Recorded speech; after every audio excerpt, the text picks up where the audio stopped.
अस्सलाम वालेकुम स्टूडेंट्स, कैसे हैं आप लोग। उम्मीद है आप सब खैरियत से होंगे। आई am Saeeda Kamna Nadeem, I am your biology teacher for class 9th।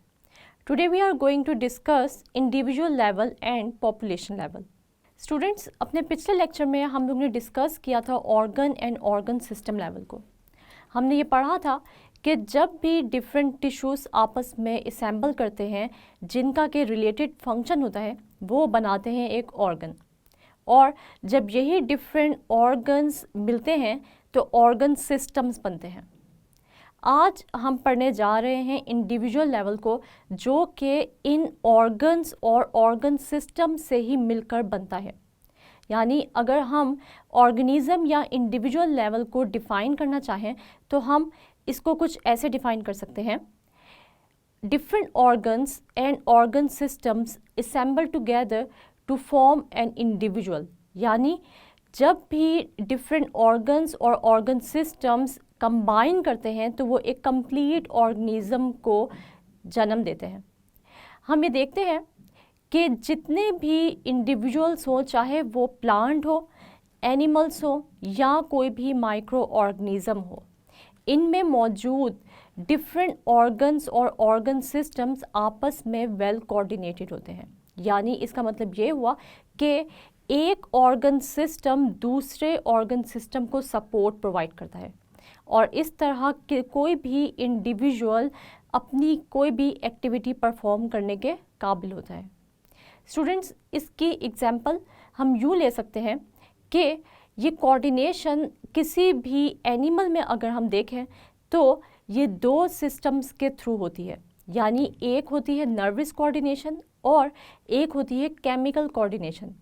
ये दोनों कोऑर्डिनेशंस प्रोवाइड करती हैं डिफरेंट ऑर्गन सिस्टम्स को कोऑर्डिनेशन, और इस तरह कोई भी बॉडी का फंक्शन परफॉर्म करता है इंडिविजुअल। अगर हम नर्वस सिस्टम की बात करें यानी नर्वस कोऑर्डिनेशन की बात करें तो हम ये देखते हैं कि नर्वस कोऑर्डिनेशन में हमारा नर्वस सिस्टम आ जाता है और कोई भी सेंट्रल नर्वस सिस्टम ब्रेन और स्पाइनल कॉर्ड पर मुश्तमिल होता है। और इसके साथ साथ हम ये देखते हैं कि डिफरेंट नर्व्स जो मौजूद होती हैं वो इस ब्रेन और स्पाइनल कॉर्ड और डिफरेंट ऑर्गन्स को आपस में कनेक्ट करती हैं और हमारे ब्रेन से मैसेज स्पाइनल कॉर्ड और स्पाइनल कॉर्ड से किसी भी टारगेट ऑर्गन तक जाता है और इन रिटर्न हमारे टारगेट ऑर्गन का कोई भी मैसेज स्पाइनल कॉर्ड से होता हुआ हमारे ब्रेन तक पहुंचता है। और इस तरह हमारी पूरी की पूरी बॉडी या फिर किसी भी एनिमल की पूरी बॉडी आपस में कनेक्टेड रहती है। इस तरह अगर हम प्लांट्स की एग्जांपल लें तो प्लांट्स में नर्वस कोऑर्डिनेशन तो मौजूद नहीं होती, मगर इनमें केमिकल कोऑर्डिनेशन मौजूद होती है। लेकिन अगर हम प्लांट्स के कंपैरिजन में एनिमल्स की बात करें तो हमने एनिमल्स में पढ़ा कि एनिमल्स में नर्वस कोऑर्डिनेशन के साथ साथ केमिकल कोऑर्डिनेशन भी मौजूद होती है और वो मौजूद होती है एंडोक्राइन सिस्टम की फॉर्म में। यानी हमारी बॉडी में डिफरेंट हार्मोन्स भी प्रोड्यूस होते हैं जो कि हमारी बॉडी के मैसेजेस को ब्लड के थ्रू एक जगह से दूसरी जगह ले जाने में हेल्प करते हैं। डिफरेंट केमिकल्स हार्मोन्स के साथ हमारे ब्लड में शामिल होते हैं और एक ऑर्गन से दूसरे ऑर्गन तक पहुंचते हैं। और इसके अलावा हम ये देखते हैं कि हमारा केमिकल कोऑर्डिनेशन का सिस्टम यानी हमारा एंडोक्राइन सिस्टम हमारे नर्वस सिस्टम के साथ भी कनेक्ट होता है और इस तरह हमारी बॉडी में एक कोऑर्डिनेशन प्रोड्यूस होती है जिसकी वजह से हम कोई भी अपना फंक्शन परफॉर्म कर सकते हैं। स्टूडेंट्स, हम ये देखते हैं कि किसी भी प्लांट की अगर हम बात करें तो प्लांट में भी ऑर्गन सिस्टम्स मौजूद होते हैं, मगर ये ऑर्गन सिस्टम्स इतने ज़्यादा कॉम्प्लेक्स या इतने वेल ऑर्गेनाइज्ड नहीं होते जितना कि ये किसी भी एनिमल या ह्यूमन बीइंग में होते हैं। जैसे कि अगर मैं एग्जांपल लूँ किसी भी शूट सिस्टम की या रूट सिस्टम की, तो ये भी आपस में कनेक्टेड होते हैं, कोऑर्डिनेटेड होते हैं, मगर ये इतने ज़्यादा वेल डेवलप्ड और वेल ऑर्गेनाइज्ड सिस्टम्स नहीं हैं। शूट सिस्टम हम ऐसे सिस्टम को बोलते हैं जो कि ग्राउंड से ऊपर होता है, यानी अबव ग्राउंड प्रेजेंट होता है, जिसमें किसी भी प्लांट की स्टेम, लीव्स, फ्लावर्स शामिल होते हैं। और रूट सिस्टम अंडरग्राउंड मौजूद होता है और ये प्लांट को एंकर करने में या फिक्स करने में सॉइल के साथ जो है वो हेल्प करता है। और इसके अलावा कोई भी वाटर हो या फिर कोई भी मिनरल्स हो उनको एब्जॉर्ब कराता है और इस तरह प्लांट ग्रो करता है और डेवलप करता है। स्टूडेंट्स, हम देख लेते हैं एक एग्जाम्पल जो कि आपको बता सकेगी या इस एग्जाम्पल की हेल्प से आपको बेहतर समझ आ सकेगी कि किस तरह एनिमल्स या ह्यूमन बीइंग्स या कोई भी इंडिविजुअल मौजूद हो तो उसमें अगर कोई भी एक्टिविटी होनी है तो वो आपस में किस तरह डिफरेंट सिस्टम्स के थ्रू कोऑर्डिनेटेड होगी। यहाँ पर आपको एक एग्जाम्पल दी गई है जो कि है कि जब भी कोई ह्यूमन बीइंग हार्ड एक्सरसाइज करता है तो उसके डिफरेंट सिस्टम्स आपस में मिलकर काम करते हैं और उस ह्यूमन बीइंग के लिए ये पॉसिबल करते हैं कि वो अपनी इस हार्ड एक्सरसाइज को कंटिन्यू रख सके और कंप्लीट कर सके। स्टूडेंट्स, हम ये देखते हैं कि अगर नॉर्मल कंडीशंस मौजूद हों तो किसी भी ह्यूमन का हार्ट रेट और रेस्पिरेशन रेट नॉर्मल होता है, लेकिन अगर यही कंडीशंस चेंज हो जाएं और आपको करनी पड़े एक बहुत ही हार्ड एक्सरसाइज या स्ट्रेनस एक्सरसाइज तो आपकी हार्ट बीट, आपका रेस्पिरेशन रेट हो जाएगा तेज़। इसकी वजह क्या है? इसकी वजह ये है कि जब भी आप स्ट्रेनस एक्सरसाइज करते हैं तो आपके मसल्स को ज़्यादा मेहनत करनी पड़ती है या ज़्यादा काम करना पड़ता है और इस एक्सरसाइज के लिए आपके मसल्स को चाहिए होती है एनर्जी, जिसकी वजह से ये मसल्स अपने अंदर रेस्पिरेशन करते हैं, यानी फूड की ब्रेक डाउन करते हैं और ग्लूकोज को ब्रेक डाउन करके एनर्जी में कन्वर्ट करते हैं। इस ब्रेक डाउन के लिए हम देखते हैं कि आपको चाहिए ऑक्सीजन, जिसकी मदद से ये ग्लूकोज मॉलिक्यूल्स टूटेंगे और कार्बन डाइऑक्साइड प्रोड्यूस करेंगे, साथ साथ प्रोड्यूस करेंगे energy in the form of ATP. ये एनर्जी आप यूज़ करेंगे अपने मसल्स को एक्सरसाइज कराने के लिए। जैसे जैसे ये एक्सरसाइज बढ़ती जाएगी वैसे वैसे आपके मसल्स को ज़्यादा एनर्जी चाहिए होगी, जिसकी वजह से आपके बॉडी में ज़्यादा कार्बन डाइऑक्साइड प्रोड्यूस होगी और आपको ग्लूकोज की ब्रेकडाउन के लिए ऑक्सीजन ज़्यादा चाहिए होगी। स्टूडेंट्स, हम ये देखते हैं कि जब ऑक्सीजन ज़्यादा चाहिए तो आपको ब्रीदिंग रेट को इंक्रीज़ करना पड़ेगा, यानी इसका मतलब ये हुआ कि आपका ब्रीदिंग रेट यानी इनहेलेशन यानी ऑक्सीजन आपको इनटेक करनी पड़ेगी और एक्सहेलेशन यानी कार्बन डाइऑक्साइड आपको रिमूव करनी पड़ेगी अपनी बॉडी से, क्योंकि ज़्यादा कंसंट्रेशन कार्बन डाइऑक्साइड की आपकी बॉडी में पॉइजनस होती है। इसलिए ब्रीदिंग रेट इंक्रीज़ हो जाएगा रेस्पिरेशन रेट के साथ और इस तरह आपकी हार्ट बीट भी बहुत ही तेज़ हो जाएगी, क्योंकि आपके मसल्स को ब्लड का फ्लो चाहिए और आपके मसल्स को फूड मॉलिक्यूल्स चाहिए जिनकी के ब्रेक डाउन करके वो एनर्जी हासिल कर सकता है।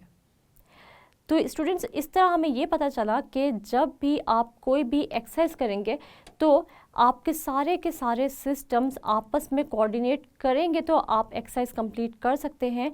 और अगर कोई भी एक सिस्टम कहीं पर भी कोलैप्स कर जाता है तो ना तो आपकी बॉडी एनर्जी जनरेट कर सकेगी और ना ही आपकी बॉडी इस काबिल रहेगी कि वो ये फिज़िकल एक्टिविटी मज़ीद परफॉर्म कर सके।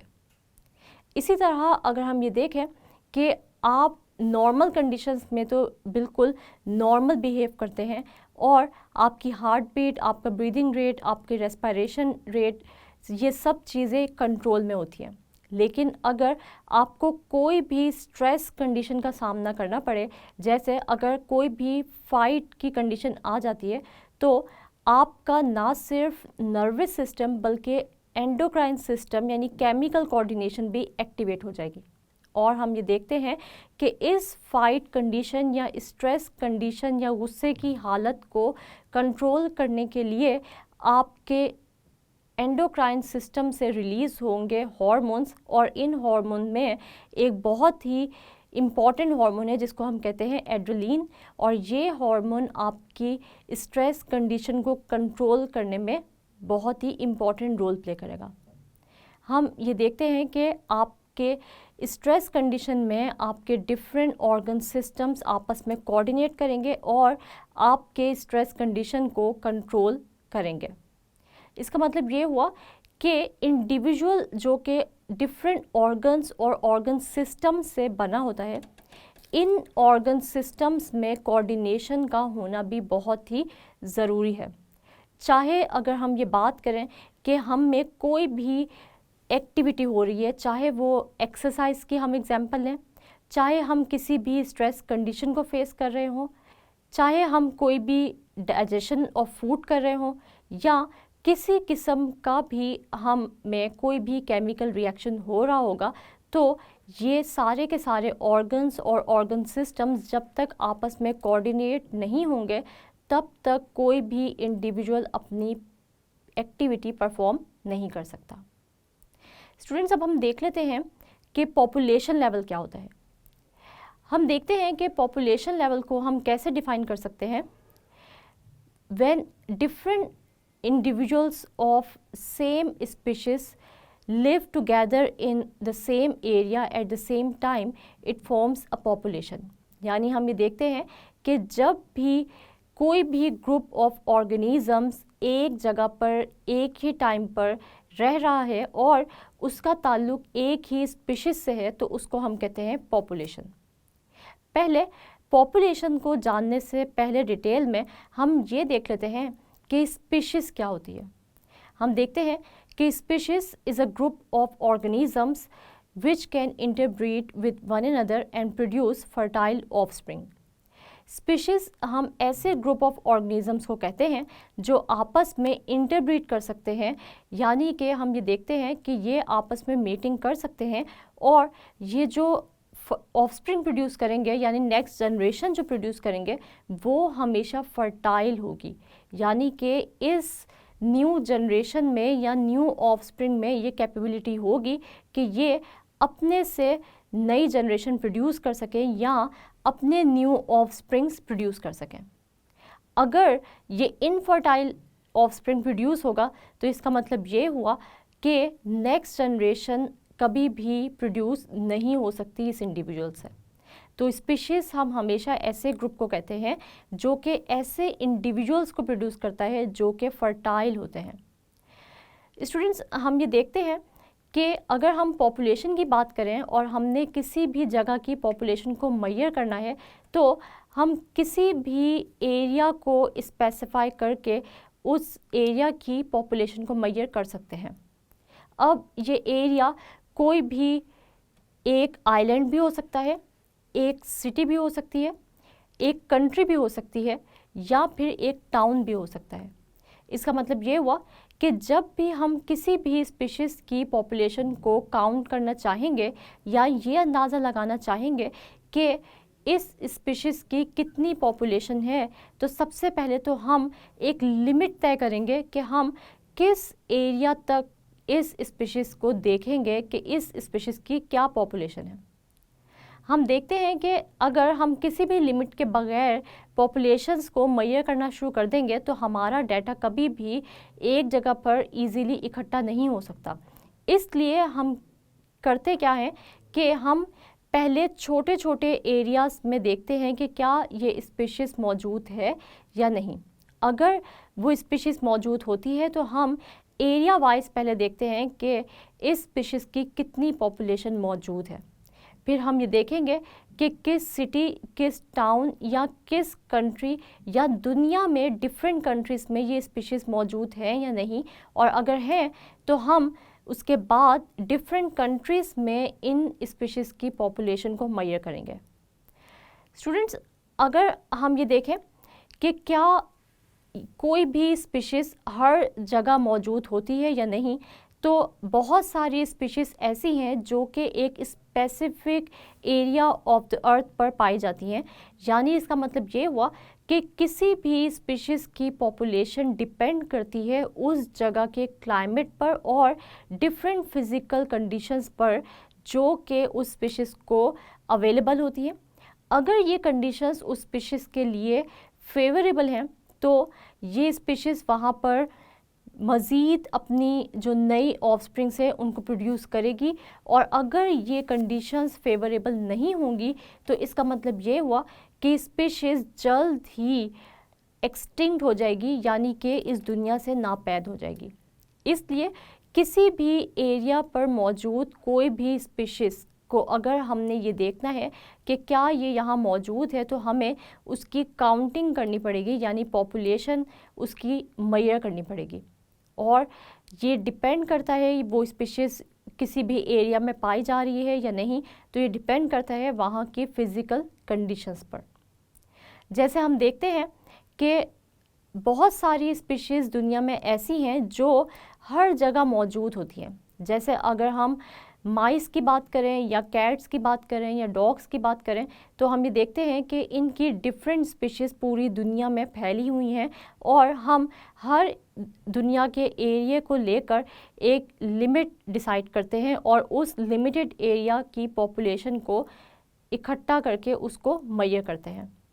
यानी इसका मतलब ये हुआ कि हम किसी भी एरिया का डाटा पॉपुलेशन की फॉर्म में मेजर कर सकते हैं। स्टूडेंट्स, हम ये देखते हैं कि अगर हम पाकिस्तान की पॉपुलेशन की बात करें तो 2010 में पाकिस्तान की पॉपुलेशन तकरीबन 173.5 मिलियन थी, और अब ये पॉपुलेशन आहिस्ता आहिस्ता बढ़ती जा रही है।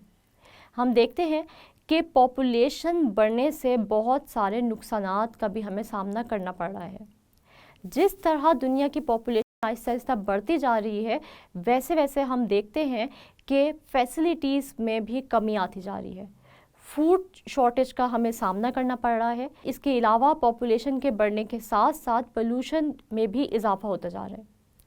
तो स्टूडेंट्स, हमें चाहिए कि हम पॉपुलेशन को कंट्रोल में रखें, क्योंकि अगर हम इसी तरह पॉपुलेशन को बढ़ाते गए तो वो वक्त दूर नहीं है कि जब पूरी दुनिया में आपको सिर्फ़ और सिर्फ ह्यूमन बीइंग्स की पॉपुलेशन नज़र आएगी, और बाकी ऑर्गेनिज़म जो कि डिफरेंट स्पीशीज़ से ताल्लुक़ रखते हैं वो आहिस्ता आहिस्ता एक्सटिंक्ट होते जाएंगे। क्योंकि अगर किसी भी इकोसिस्टम में आपको एक पॉपुलेशन का इम्बैलेंस नज़र आए तो वो इकोसिस्टम कभी भी स्टेबलाइज नहीं रह सकता।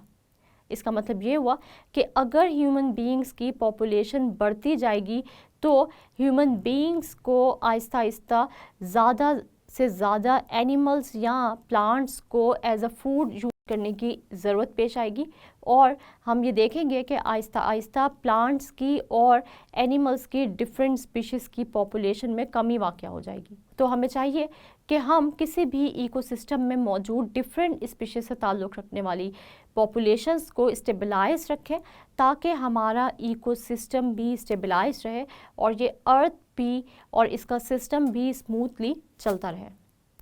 स्टूडेंट्स, आज के टॉपिक की आप लोगों को समझ आई है या नहीं आई, तो ये मुझे पता चलेगा एक क्विज़ से। और क्विज़ पे जाने से पहले मैं आपको एक इंटरेस्टिंग इन्फॉर्मेशन भी दे दूं जो कि आपके साइड बॉक्स में गिवन है कि हैबिटेट हम कहते हैं the area where living organisms live, यानी किसी भी लिविंग ऑर्गेनिज्म के रहने के एरिया को हम कहते हैं उसका हैबिटेट। जैसे हम अगर कैक्टस की बात करें तो कैक्टस का हैबिटेट क्या है? उसका हैबिटेट है डेजर्ट एनवायरनमेंट, यानी डेजर्ट में कैक्टस ग्रो कर सकता है। कैक्टस एक ऐसा प्लांट है जिसको कि ड्राई एनवायरनमेंट चाहिए और पानी की ज़रूरत नहीं होती, क्योंकि ये पानी अपनी बॉडी में स्टोर करके रखता है in the form of jail.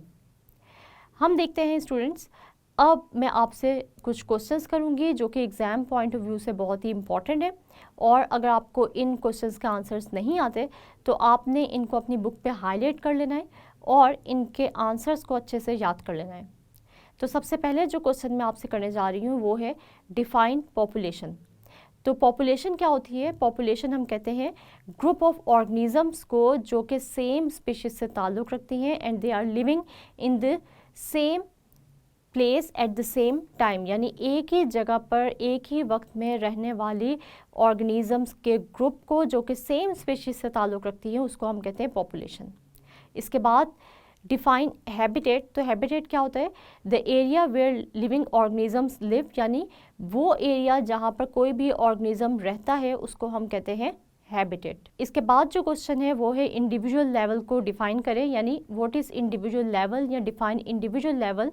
तो हम ये देखते हैं कि इंडिविजुअल लेवल को या किसी भी ऑर्गेनिज्मिक लेवल या इंडिविजुअल या ऑर्गेनिज्म को आप कैसे डिफाइन कर सकते हैं कि when different organs and organ systems assemble together they form an individual, यानी जब भी different organs या organ system आपस में combine करते हैं तो ये एक complete organism बनाते हैं।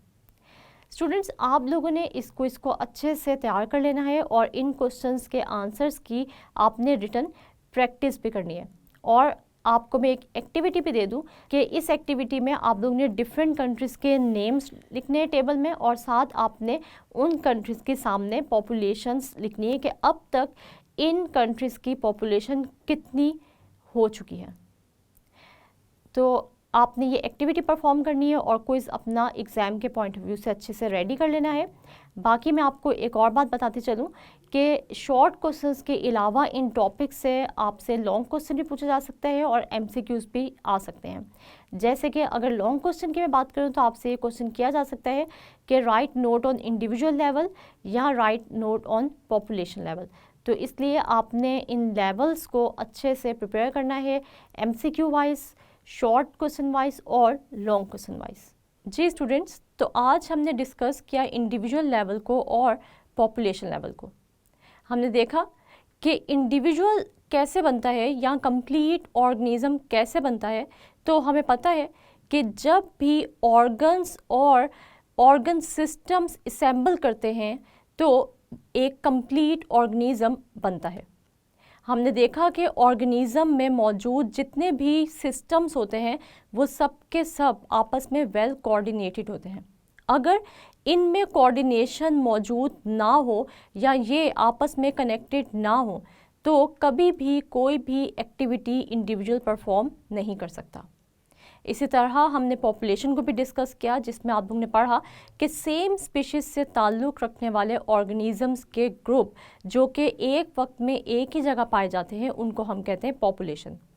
हमने इसके साथ साथ स्पीशीज़ और हैबिटेट को भी डिस्कस किया जो कि ब्लू बॉक्स में गिवन है। हमें पता है कि हैबिटेट किसी भी ऑर्गेनिज्म के रहने की जगह को हम कहते हैं और स्पीशीज़ हम ग्रुप ऑफ ऑर्गेनिजम्स को कहते हैं जो कि आपस में इंटरब्रीड करते हैं और फर्टाइल ऑफस्प्रिंग प्रोड्यूस करते हैं। स्टूडेंट्स, लास्ट पे जो मैंने आपसे क्विज़ लिया वो आपने अच्छे से प्रिपेयर कर लेना है। जो क्वेश्चंस आप लोगों को नहीं आते इनके आंसर्स को आपने हाईलाइट करने अपनी बुक में और अच्छे से इनकी रिटन प्रैक्टिस कर लेनी है। नेक्स्ट लेक्चर में हम डिस्कस करेंगे कम्युनिटी लेवल और बायोस्फीयर लेवल को।